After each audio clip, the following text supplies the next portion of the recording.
नमस्कार, आप सभी का बहुत बहुत स्वागत है। आप देख रहे हैं राहुल का अग्निपथ। मैं हूं परवीन। राहुल गांधी लगातार बैठके दर बैठके कर रहे हैं। अभी हाल ही में असम के नेताओं के साथ बैठक की, वहीं आने वाले चुनावों को लेकर भी रणनीति बनाई गई और अब बिहार चुनाव से लेकर केरल चुनावों को लेकर भी बैठक की तैयारी है। अब उनकी इन मीटिंग से पार्टी को कितना फायदा होगा, ये तो चुनाव के नतीजे तय करेंगे। वैसे हरियाणा, महाराष्ट्र और दिल्ली हार से कितना सबक राहुल ले रहे हैं, ये तो जग जाहिर है। इधर राहुल के गुरु और अंकल सैम पित्रोदा लगातार विवाद खड़ा कर रहे हैं। दरअसल केंद्रीय शिक्षा मंत्रालय की नाराजगी के बाद कांग्रेस की विदेश शाखा के प्रमुख सैम पित्रोदा ने पलटी मार ली है। उन्होंने कहा कि वो आईआईटी रुड़की के कार्यक्रम में बोल रहे थे जब उनके भाषण के फौरन बाद अश्लील कंटेंट स्क्रीन पर चलना शुरू हो गया था। दरअसल पहले सैम पित्रोदा ने दावा किया था कि आईआईटी रांची में छात्रों को संबोधित करते हुए यह घटना घटी थी। तो कैसे राहुल का सिरदर्द बन गए हैं सैम पित्रोदा, और क्या बैठक दर बैठक राहुल गांधी जो कर रहे हैं उससे कितना पार्टी को वो मजबूत कर पाते हैं, इस पर भी सबकी नजरें टिकी हैं। इसी पर चर्चा के लिए स्टूडियो मौजूद हैं कैपिटल टीवी के executive editor Rajeev Kumar. Sir, आपका बहुत बहुत स्वागत। धन्यवाद। पार्टी को मजबूत करने की राहुल की जो कोशिश है वो कितनी कामगर साबित होंगी? क्या वाकई में पार्टी मजबूत हो पाएगी? देखिए, ये पार्टी को मजबूत करने की कोशिश है ही नहीं। ये किसी भी मीटिंग में पार्टी की मजबूती की बात नहीं हुई, संगठन को बेहतर करने की बात हो ही नहीं रही है। चाहे असम की मीटिंग हो, असम के लीडर्स को दिल्ली बुलाया गया था। एक तो इन लोगों के लिए एक नया चल गया है तरीका कि अगर मीटिंग बुलाई जाएगी, मीटिंग होगी स्टेट लीडर्स के साथ, तो दिल्ली में ही मीटिंग होगी। यानी कि 20-25 लीडर चाहे तो केरल से चलकर दिल्ली आए, या असम से दिल्ली आए, या बिहार से दिल्ली आए। ये 2-3 लीडर होते हैं मीटिंग के अंदर जो केंद्रीय लीडरशिप कहा जा सकता है। मल्लिकार्जुन खड़गे, राहुल गांधी, केसी वेणुगोपाल, ये 2-3 लोग अपने धौर साबित करने के लिए कि हम आला कमान हैं, ये 20-25 लीडर को बुलाते हैं अपने स्टेट से दिल्ली में। वो वहां जाकर उन लीडर्स के साथ मुलाकात नहीं कर सकते। ये कांग्रेस के लिए बड़ा दुर्भाग्य है। जैसे अभी अगर जेपी नड्डा को मीटिंग करनी थी बिहार के लीडर्स से, तो वो बिहार गए, उन्होंने बिहार के नेताओं के साथ मुलाकात की, बातचीत की, आगे की स्ट्रेटजी बनाई। लेकिन ये लोग दिल्ली के मुख्यालय से बाहर निकलते नहीं हैं और सोचते हैं कि बिहार भी जीत लेंगे, असम भी जीत लेंगे, केरल भी जीत लेंगे। ये तो बड़ा मुश्किल है कि आप ग्राउंड में नहीं जाते, ग्राउंड के लोगों से बातचीत नहीं करते, सिर्फ गिने चुने नेताओं के साथ मुलाकात कर एक फॉर्मेलिटी निभाने की कोशिश करते हैं। बिल्कुल सही कहा आपने। जब नया नया कांग्रेस मुख्यालय बना था उस वक्त नई गाइडलाइंस भी आई थी जिनमें स्थानीय नेताओं या जिला स्तर के नेताओं से भी दूरी बना ली गई। देखिए, बेसिक बात है कि अगर इन लोगों ने मीटिंग बुलाई, असम की मीटिंग बुलाई, जैसे राहुल गांधी ने असम की मीटिंग बुलाई, असम की मीटिंग जब यहां पर हो रही थी, केसी वेणुगोपाल भी थे, उसके साथ मल्लिकार्जुन खड़गे, राहुल गांधी भी थे। लेकिन इन लोगों ने बात क्या की? संगठन को मजबूत करने की या फिर अपनी दादागिरी साबित करने की? क्योंकि उस मीटिंग में सबसे ज्यादा बातचीत हुई इस बात को लेकर कि कोई भी नेता पार्टी लाइन से इतर बात नहीं करेगा। मतलब राहुल गांधी जो बोलेंगे वही सत्य है, उसी को सत्य माना जाए, शाश्वत सत्य है ये, इसके इर्द गिर्द ही बातचीत की जाए, इससे अलग कोई अपनी राय नहीं रख सकते। फिर असम के नेताओं की बड़ी समस्या यह थी कि कांग्रेस वहां पर चुनाव अकेले नहीं लड़ती है, मतलब गठबंधन के साथ लड़ती है। तो क्या असम के किसी लीडर को मुख्यमंत्री का चेहरा बनाया जाना चाहिए?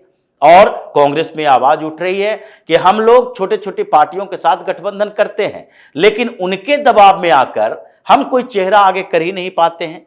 तो इसीलिए हमें एक चेहरा बनाना चाहिए, जिसको लेकर बड़ी कंट्रोवर्सी हुई और अंत में यही फैसला हुआ कि आगे चुनाव के समय तय करेंगे। 2026 में चुनाव है, तो चुनाव के समय तय किया जाएगा। दूसरी तरफ आप देखिए कि केरल के लोगों को बुला रहे हैं, केरल के नेताओं के साथ बैठक। केरल में ऐसी गुटबाजी हो गई है कि राहुल गांधी के जो चमचे हैं केसी वेणुगोपाल, उन्होंने ही अपनी पूरी टीम केरल में उतार दी है। यानी विधानसभा में नेता प्रतिपक्ष इनके गुट का होगा, प्रदेश अध्यक्ष इनके गुट का होगा, और जो इकाई में अलग अलग इकाइयों के प्रमुख होंगे वो इनके गुट के होंगे। तो वहां जो दूसरे नेता हैं वो अलग थलग महसूस कर रहे हैं। जैसे शशि थरूर ने तो सीधे तौर पर आमने सामने बात करनी शुरू कर दी, लेकिन कुछ नेता ऐसे भी हैं जिनके अंदर समस्या है, वो खुलकर बता नहीं पा रहे, क्योंकि उनकी औकात इतनी नहीं है जितनी शशि थरूर की है। शशि थरूर के पास राजनीतिक विकल्प बहुत सारे हैं, लेकिन उन लोगों के पास अभी राजनीतिक विकल्प कम है। जब उनको भी लगेगा कि विकल्प मेरे पास मौजूद है, चाहे तो हम कम्युनिस्ट गुट में चले जाएंगे या भारतीय जनता पार्टी के साथ चले जाएंगे, तो वो भी ऐसे बगावत वाली बातें करेंगे। इसलिए केरल की मीटिंग में जहां शशि थरूर इतने दिन से 1 to 1 राहुल गांधी के साथ फाइट कर रहे हैं, उस मीटिंग में शशि थरूर को भी बुलाया गया। अब ऐसे में इस मीटिंग का नतीजा भी वही होगा जो असम की मीटिंग का नतीजा हुआ है। यानी कि इन लोगों ने बातचीत का आधार ही यही रखा है कि कोई भी पार्टी लाइन से इधर उधर बात नहीं करेगा। और ये बढ़ी भी उसी से, क्योंकि शशि थरूर ने आर्टिकल लिखा पहले, उसके ऊपर विवाद हुआ।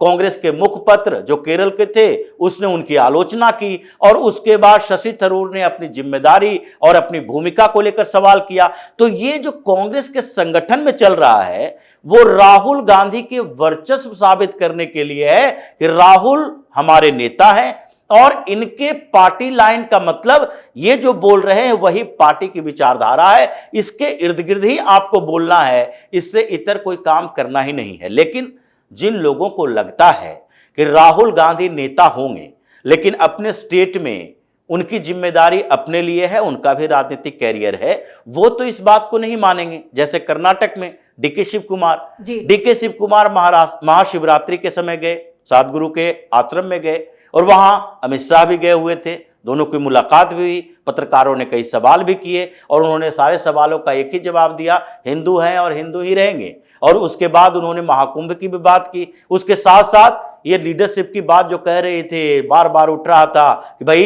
राहुल गांधी तो महाकुंभ की भी आलोचना कर चुके हैं और सेकुलर पार्टी होने के नाते कांग्रेस के किसी नेता को सदगुरु जैसे लोगों के पास नहीं जाना चाहिए, क्योंकि वो आरएसएस की विचारधारा को आगे बढ़ा रहे हैं। तो ऐसे में डीके शिव कुमार ने सीधे तौर पर कह दिया, मेरे पर्सनल मीटिंग, मेरे पर्सनल तरीके पार्टी निर्धारित नहीं करेगी कि हम किस ओर की राजनीति करें, किस तरह की बात करें, किन लोगों से मिले। इसलिए ये कांग्रेस के अंदर राहुल गांधी का जो डिक्टेटरशिप है उसके खिलाफ कई विद्रोह चल रहे हैं। उसी में इन मीटिंगों का दौर जब खत्म होगा तो अलग अलग राज्यों में फिर से कांग्रेस बिखरी हुई नजर आएगी। कांग्रेस की दिक्कतें तो उनके गुरु या कहें कि अंकल सैम पित्रोदा ने भी बढ़ा रखी है, जो अपने बयान से अब पलटी मारते नजर आ रहे हैं। देखिए, पलटी नहीं मार रहे, वो साबित करने में लगे हैं। वो साबित कर रहे हैं कि हमने बोला वो सच बोला। लेकिन जब झूठ चोरी पकड़ी जाती है तो आपको एक सेफ पैसेज चाहिए होता है, एक रास्ता जहां से बाहर निकलकर अपनी बेइज्जती करवाने से बचे। और जो शिक्षा मंत्रालय की तरफ से और उसके अलावा जो केंद्रीय मंत्रियों ने बोला कि सैम पित्रोदा ने फर्जी बातें की है, अगर आगे भी वो ऐसी बातें बोलते हैं तो उनके खिलाफ एक्शन होगा। और इसमें भी IIIT जो रांची है उसने भी, वहां के प्रशासकों ने भी कहा कि हम भी लीगल एक्शन लेंगे और सरकार से अनुरोध करते हैं कि ऐसे फर्जी बातें करने वालों के खिलाफ लीगल एक्शन लें। उन्होंने कहा क्या था? उन्होंने कहा कि IIT रांची में मेरा एक प्रोग्राम था और उस प्रोग्राम में हैक कर लिया गया।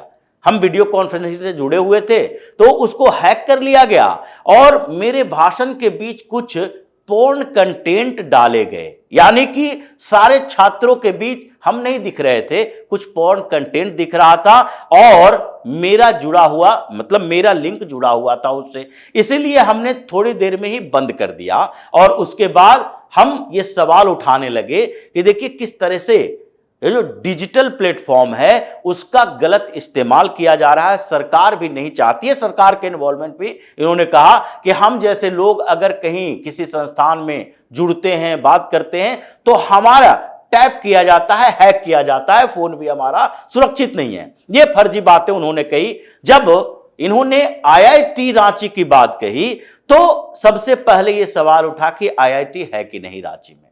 तो फिर यह कहा गया कि IIT तो है ही नहीं रांची में। शिक्षा मंत्रालय की तरफ से भी यह बयान आया और उसके बाद IIIT जो रांची के अंदर है वहां से भी यह आया कि यहां तो IIIT है, Indian institute of information technology, और इसका शाखा है। इसलिए सैम पित्रोदा को तो हमने कभी इनवाइट ही नहीं किया। अगर उनके बोलने में दिक्कत हो गई होगी कि ट्रिपल आईटी को उन्होंने आईआईटी कह दिया, तो उसमें भी हमने कभी इनवाइट ही नहीं किया उन्हें बात करने के लिए, फिर भी ये कह रहे हैं कि नहीं नहीं हमारा वहां पर भाषण हुआ था। तो फिर उसके बाद जब इनके ऊपर एक्शन की बात आई, यानी कि एक पोर्न साइट की बात कर रहे हो, पोर्न कंटेंट की बात कर रहे हो आप फर्जी भी बोलो तो सम्मानजनक तरीके से बोलो। लेकिन इनकी तो आदत है, राहुल गांधी के मेंटर है, राहुल गांधी के अंकल सैम पहले भी ये इतनी बातें बोल चुके हैं कि हिंदुस्तान में हिंदुस्तानी तो कोई है ही नहीं, नॉर्थ ईस्ट वाले कैसे लगते हैं, मंगोलायड टाइप के लगते हैं, चीन और सिंगापुर जैसे लोगों की तरह, साउथ इंडिया वाले अफ्रीकन की तरह लगते हैं। जिस तरीके से सवाल इन्होंने उठाया था उस समय सस्पेंड भी किया गया, फिर वापस ले आया गया, क्योंकि सोनिया गांधी राहुल गांधी के बहुत करीबी हैं, तो ये उनको छोड़ नहीं सकते। सोनिया गांधी को तो छोड़ दीजिए, राहुल गांधी के लिए अभी पूरी दुनिया में घूम घूम कर ये जहां जहां राहुल गांधी जाते हैं सारी व्यवस्था यही करते हैं। ओवरसीज कांग्रेस के अध्यक्ष हैं और इसके अलावा फंड भी विदेशों से लाते हैं, और विदेशी एजेंसियां जो भारत के खिलाफ यानी कांग्रेस के साथ खड़ी रहती है, उन सारे लोगों से संपर्क भी वही एक पुल का काम करते हैं राहुल गांधी और उन संगठनों के बीच। तो इसलिए इनके ऊपर तो एक्शन होने से रहा, ये एक्शन होगा, फिर से वापस लाया गया। और अब उन्होंने जब देखा कि ये तो हमने गलत बोल दिया, तो उनको समझ में नहीं आता। इतनी बातें तो कम से कम जानकारी होनी चाहिए कि रांची झारखंड में है, रुड़की उत्तराखंड में है, तो आप रांची और रुड़की की बात को मिंगल कर दिए और फिर से एक नया सबूत के साथ सिगुफो के साथ आ गए कि नहीं नहीं हम रांची में नहीं आईआईटी रुड़की के साथ इंटरैक्ट हो रहे थे।